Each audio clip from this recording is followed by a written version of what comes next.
के सभी विद्वान पत्रकारों को मेरा प्रणाम। प्रणाम बिहार, सलाम बिहार, जोहार बिहार, भीम बिहार, नमो बुद्धाय बिहार।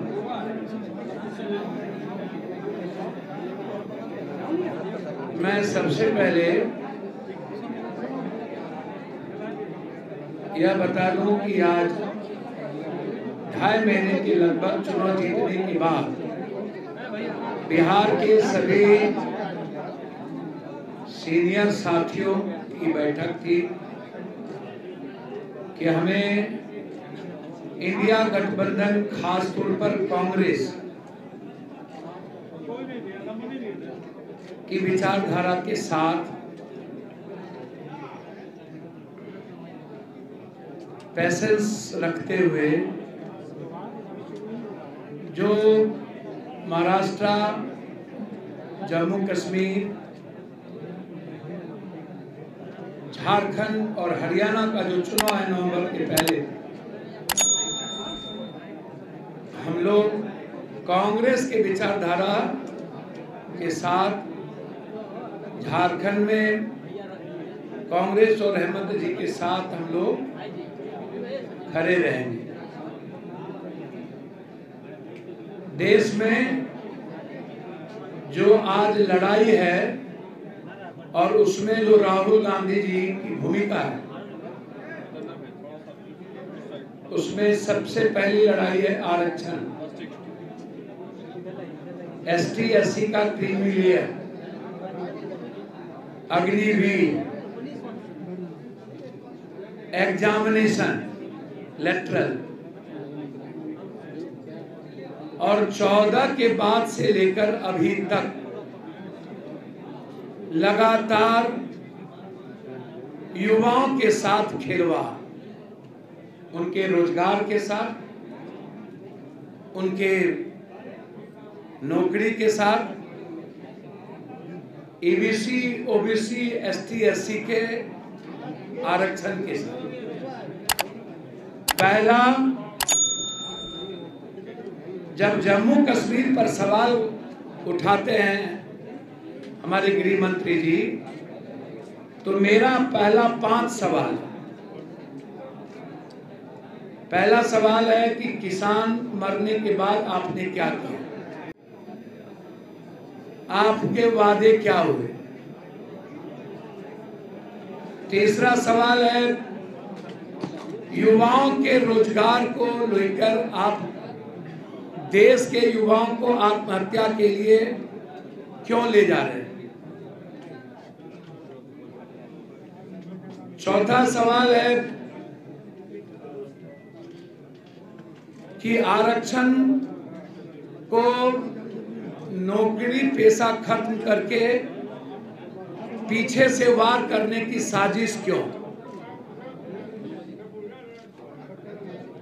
सभी नौकरी खत्म हो रही है, बैंकिंग, रेलवे, अग्निवीर उसी का हिस्सा है, तो हिंदुस्तान के 124 करोड़ लोग पर हमला क्यों। लगातार बिहार के 14 करोड़ जनता जो असुरक्षित है,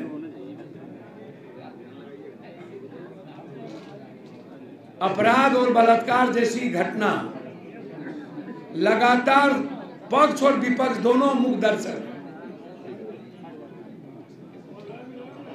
और मेरा गुंडा गुंडा तेरा गुंडा महात्मा गांधी, सुभाष चंद्र बोस, ये जो मैं तुम की लड़ाई है सत्ता पक्ष और पक्ष की, इस जिम्मेदारी में पप्पू यादव और हमारे साथियों की जिम्मेदारी जो बढ़ी, आज इन मुद्दों को लेकर आरक्षण, एसटी एससी, नौकरी को खत्म करना, बिहार के विशेष राज्य और मगध और कोसी सीमांचल मिथिलांचल का विशेष पैकेज जो लगातार मेरे द्वारा 80 बार सदन में 13 क्वेश्चन आजाद हिंदुस्तान में 40 सालों में कभी भी बिहार के हित में इतने मुद्दे 20 के बार के लोकसभा में चर्चा नहीं हुई और बिहार को 59,000 करोड़ रुपया की बात करने वाली दल 2,63,000 करोड़ रुपया दिया यूपी को, 1.5 लाख करोड़ रुपया दिया उत्तराखंड को और ये 59,000 करोड़ रुपया पुराना पुल बक्सर का अगले साल का बांका का बिजली विद्युत परियोजना को उठा के ले जाना भागलपुर, कोई नई योजना नहीं है। पूर्णिया का एक्सप्रेसवे जो मधेपुरा में गडकरी जी का निर्णय था और बक्सर टू भागलपुर सबसे कम राशि बाढ़ पर आप कर रहे 11,000। आप बिहार के स्मार्ट सिटी पर नहीं बोले, एक भी स्मार्ट सिटी नहीं बनी। नदी जोड़ने वाली जो बिहार की बात थी उस पर आपने नहीं दिया। फरक्का और भीमनगर बैरेज के रिहैबिलिटेशन पर आपने नहीं दिया। आप 40,000 मेगावाट विद्युत परियोजना जो हाईडेम बनाने को लेकर के संजय झा जी भी और सब बोलते रहे, उस पर आपने नहीं दिया। आपने 3 एयरपोर्ट, पटना तो छोड़ दीजिए, रक्सौल, भागलपुर, मुजफ्फरपुर, इन एयरपोर्ट को जो बढ़ाने की बात थी उस पर कुछ नहीं कहे। नए एम्स पर आपने चर्चा नहीं की, न तो बजट दिया। तो बिहार को आपने क्या दिया? एक सभी जगह 2-3 हाईकोर्ट बेंच है, बिहार में मात्र 1 हाईकोर्ट है। लगभग 2-2 उपराजधानी पहले भी थी, रांची और यहाँ एक ही राजधानी है। तो बिहार को 59,000 करोड़ रुपया, आप तो मेरा जीएसटी भी नहीं दिए, विशेष राज भी नहीं दिए, विशेष पैकेज भी नहीं दिए, हमारे टैक्स का पैसा भी नहीं दिए। ये 59,000 करोड़ रुपया तो मेरी रॉयल्टी है, इसमें कौन सा बरबोलापन और बधाई। इसीलिए लगातार हम बिहार के विशेष राज और विशेष पैकेज,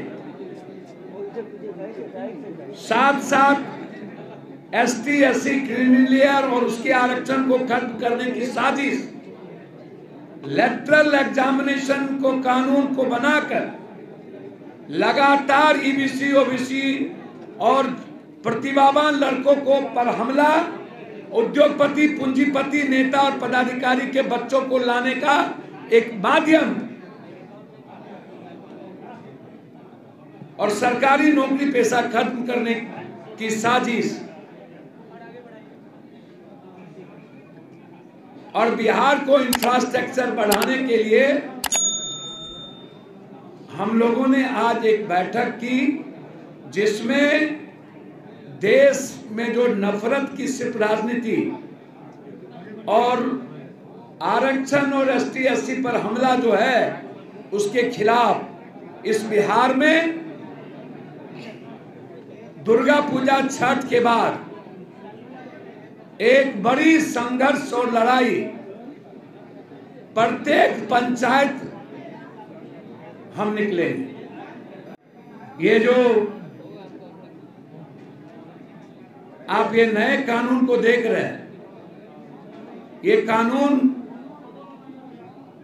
बिल्कुल बिना किसी मुस्लिम इदारा के, मुस्लिम संगठन के जिसका संबंध, देखिए चाहे सिखिज्म का कानून हो, चाहे बुद्ध को मानने वाले एसटी एससी का कोई कानून हो, चाहे ईसाईयत का कानून हो, चाहे हिंदुत्व का कोई कानून हो, जब तक आप किसी संगठन और समूह को नहीं बुलाते हैं और उनसे बात नहीं करते हैं, आप हमको बताइए कि कैसे आपने वक्फ बोर्ड जैसी चीजों को लाकर 3 चीज इसमें है। पहला है पूंजीपति उद्योगपतियों को अरबों खरबों की संपत्ति पर अधिकार मिल जाए, 107 क्लोजर को खत्म कर दी गई। दूसरा है हिंदुस्तान की जो मस्जिद या जो ईदगाह या कब्रिस्तान रजिस्टर्ड नहीं है, गलत तरीके से आप किसी भी संगठन में आप कह रहे हैं कि 2 महिला रहेगी, वो महिला मुस्लिम नहीं कोई और भी रह सकती है। आप कह रहे हैं कि 2 हिंदू, कह रहे हैं 2 हिंदू, कलेक्टर 3, MP 2 5, तो 3 2 5 और महिलाएं भी 2 अलग हो गई तो 7, 11 कमेटी में 7 गैर मुस्लिम। और कल के दिन कलेक्टर के पास जाके बोलिएगा ये कब्रिस्तान का रजिस्ट्रेशन नहीं है, यहां कोई दफना नहीं सकता। तो एक देश को जिस तरीके से लगातार जातीय और धार्मिक उन्माद और ST SC के आरक्षण को छेड़छाड़ करके नफरत पैदा करने की जो साजिश है, उसके खिलाफ यह संकल्प यात्रा शुरू करेंगे। बिहार बचाने का संकल्प यात्रा, आम आदमी को बचाने का यात्रा, और केंद्र सरकार की नफरत की राजनीति, समाज तोड़ने की राजनीति और देश को भयंकर नफरत के बीच ले जाने की राजनीति, हिंदू मुसलमान करने की राजनीति, इसके खिलाफ आज बैठक थी और इसीलिए ये संकल्प आज लिया गया। मैं धन्यवाद देना चाहूंगा नीतीश कुमार को कि 20 साल में आपकी नींद पूर्णिया के लिए नहीं टूटी।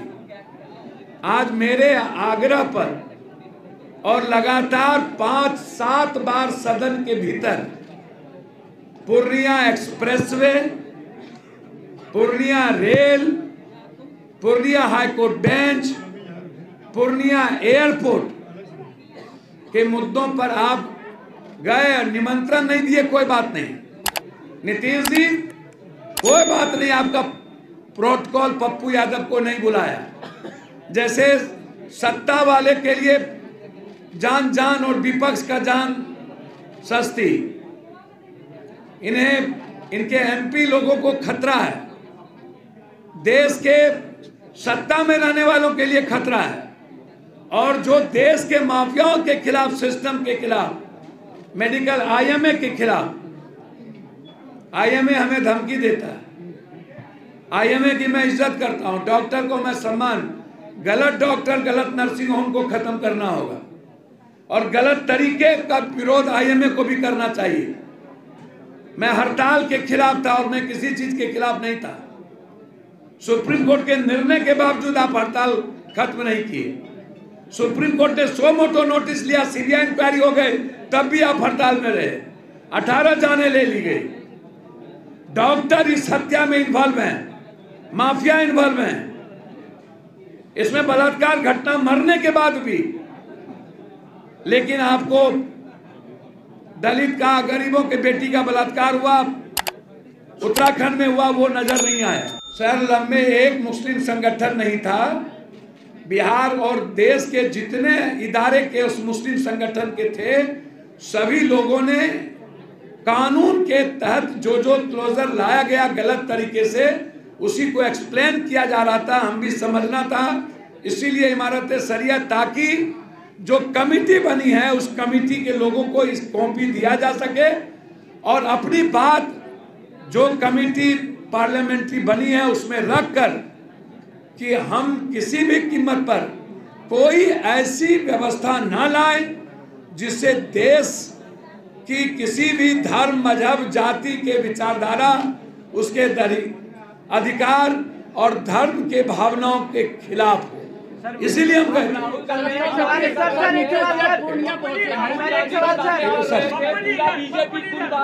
नेशनल कॉन्फ्रेंस के साथ हुए गठबंधन मामले पर सवाल खड़ा कर रहा है कांग्रेस पर। ठीक है, आप कह रहे हैं कि आप नीतीश कुमार की लगातार तारीफ करते हैं, लेकिन वो आपको बार बार इग्नोर क्यों कर रहे हैं? सर ये नीतीश कुमार जी बेचारे, उनको पता ही नहीं है कहाँ जा रहे हैं कहाँ आ रहे हैं। और एमपी के नाते मेरा प्रोटोकॉल बनता है, उनको बुलाना चाहिए था। और अभी एक राजकीय कार्यक्रम है, उसमें भी वहां के मंत्री का नाम है, सांसद का नाम नहीं है। तो इतना डर तो इनके पदाधिकारी को है। नीतीश कुमार को पांड्या के तरह चला रहे हैं लोग, जैसे नवीन दा को चला रहे थे। नीतीश कुमार को पता ही नहीं होगा कि पप्पू यादव मेरे कारण सारे सवाल 20 सालों से एयरपोर्ट की चर्चा नहीं थी, मात्र 20 दिनों के अंदर बिहार में एयरपोर्ट की चर्चा होगी। मात्र 8-12 एयरपोर्ट। आखिर आपको इग्नोर क्यों किया जाता है, कारण क्या है? भैया ये तो आप उनसे ना पूछिएगा कि पप्पू यादव से ही सारे पदाधिकारी और सारे नेताओं को डर क्यों होता है, उनसे पूछिए। हम नीतीश कुमार को सम्मान देते हैं। उन्होंने मेरे पूर्णिया में मेरे भावनाओं के अनुकूल और जो मुद्दा मैंने मंत्रालय और सदन में उठाया, आज हमारी जीत पूर्णिया के जनता की जीत है कि नीतीश कुमार 20 साल के बाद सिर्फ पूर्णिया के समीक्षा के लिए गए। और दूसरी बात, राहुल गांधी जी कांग्रेस ने समझौता किया, आप बीजेपी बिहार किए थे मुफ्ती मोहम्मद से कि लव अफेयर किए थे, कि लव मैरिज था। वो क्या थे? इन्होंने तो विचारधारा के साथ बात की कांग्रेस। राहुल गांधी चाहे ओबीसी का मामला हो, जाति जनगणना का मामला हो, नीट्स का मामला हो, अग्निवीर का मामला हो या देश बचाने का मामला हो, वो विचारधारा पकड़ते हैं। बीजेपी हमेशा सत्ता के लिए करती है और नफरत के लिए करती है। और एक के साथ उन्होंने तो गुलाम नबी आजाद को भी तोड़ा था। अलगाववादी के साथ तो सबसे पहले सरकार बीजेपी बनाई। आप देखिए ना, पहले बाला साहब ठाकरे का हाथ पकड़ के बढ़े, आप उद्धव ठाकरे अच्छे नहीं। बीजेपी के लोग पहले नीतीश कुमार जी को गाली दिया इन्होंने। राहुल गांधी देश का झंडा बदलना चाहते हैं। देखिए बीजेपी के पास कोई मुद्दा नहीं है। कल के दिन बोल देंगे ये अमुक आदमी का बच्चा भी नेहरू जी का था, राहुल गांधी का था। बीजेपी किसके बारे में क्या बोल देंगे? ये तो झंडे के बारे में बोल रहे हैं। बीजेपी को चाहिए आप बात करिए अग्निवीर की, बात करिए संविधान की, बात करिए देश बचाने की। ये राहुल गांधी का फबिया और डर बीजेपी को हमेशा क्यों चला रहता है? और सुब बाजत चलियों बाजे है। पहले ये अलगाववादी के साथ सरकार बना चुके हैं और आज प्रश्न कर रहे हैं। हमारा सदन और सदन के बाहर कांग्रेस और राहुल गांधी के साथ विचारधारा मिलती है। कांग्रेस 3 महीना के बाद हम निर्णय लेंगे कि हम लोग का पूरा विलय कांग्रेस कब स्वागत करती है वो उन पर है। हम लोग कांग्रेस के साथ। एक सवाल, भारत बंद था और पटना में दलितों पर लाठीचार्ज हुआ, कैसे देखते हैं? सर दलित और माइनॉरिटी ईबीसी गाली सुनने, लाठीचार्ज होने और अपनी जिंदगी खत्म करने के लिए पैदा हुए। किस पर चार्ज होगा? खुद आवाज, खुद मरने और बलात्कार जैसी घटना के लिए ही हम लोग बने हैं, शोषण के लिए बने हैं और अपनी राइट की बात ही नहीं करते हैं और बीजेपी के साथ खड़े हो जाते हैं। ये उनसे ना पूछिएगा गठबंधन क्या करेगा। बड़ा बड़ा नेता, हम 3-13 में नहीं, हम कांग्रेस के साथ अभी स्टैंड है मेरा। राहुल गांधी और प्रियंका गांधी के प्रति मेरा सम्मान है। वैचारिक और राजनीतिक रूप से हम अभी राहुल गांधी जी के साथ नहीं, कोई पार्टी नहीं। भारत बंद करने वाले स्वार्थी थे सर। 200 सीटों से ज्यादा सर बहुत बहुत धन्यवाद। सर श्याम जी ने पार्टी छोड़ दिया है, कैसे देखते हैं? भैया मैं इतने जानता हूँ, राजद में कौन रहेंगे नहीं रहेंगे वो जाने। श्याम भाई क्यों थे, अच्छे आदमी थे, क्यों चले गए, कहाँ जाएंगे, उससे मेरा कोई लेना देना नहीं। मैं इतना जानता हूँ कि को मजबूत करना है और कांग्रेस के साथ खड़ा है। भैया प्रशांत भाई के बारे में हम प्रवक्ता हैं, कहीं नहीं देख रही है, सिर्फ कांग्रेस की तरफ देख रही है, ना एनडीए की तरफ देख रही है और ना राजद की तरफ देख रही है, कांग्रेस की तरफ देख रही है। सर एक सवाल है, आपने कहा पूरा विलय होंगे, पूरा विलय क्या होता है? पूरा विलय? हाँ, कांग्रेस में पूरा विलय कब होंगे आपने ये कहा? हम कब होगा पूरा विलय? जब मेरे पार्टी का पूरा बजाते पूरे जिला अध्यक्ष साथी जो 1 लाख से ऊपर वर्कर है, 2 लाख, उन सारे का समायोजन सामंजस्य। अभी तो मेरा मोरली चुनाव इंडिपेंडेंट जीते हैं, सपोर्ट मैंने वैचारिक संवैधानिक रूप से किया है। जब पूरी पार्टी का सदस्यता सदाकत आश्रम में जब सम्मानजनक होगा तो पूरा विलय होगा। कांग्रेस जो है वो बिहार में तेजस्वी यादव को नेता मानती है, आप मानेंगे? आपके साथ भैया हम कांग्रेस के साथ हैं, किसी को नेता नहीं मानते राहुल गांधी के अलावे। सर कांग्रेस अगर सम्मान देती है तो बिहार इस देश में राहुल गांधी के अलावे नीतीश कुमार का सम्मान करते हैं और रियल में एक अपना अच्छा भाई, अच्छा वैचारिक लीडर राहुल गांधी के अलावे किसी को नहीं। लालू यादव परिवार है, गार्जियन हो सकते हैं, उसमें कोई लालू यादव मुलायम सिंह यादव जी में कोई बातचीत नहीं। रामविलास जी, नीतीश कुमार, मैंने पहले भी आपको कह दिया है, नीतीश कुमार मेरे सम्मानजनक नेता भी हैं, भाई भी हैं। लालू और मुलायम सिंह जी कंप्लीट रूप से मेरे पिता की तरह थे, हैं, रहे।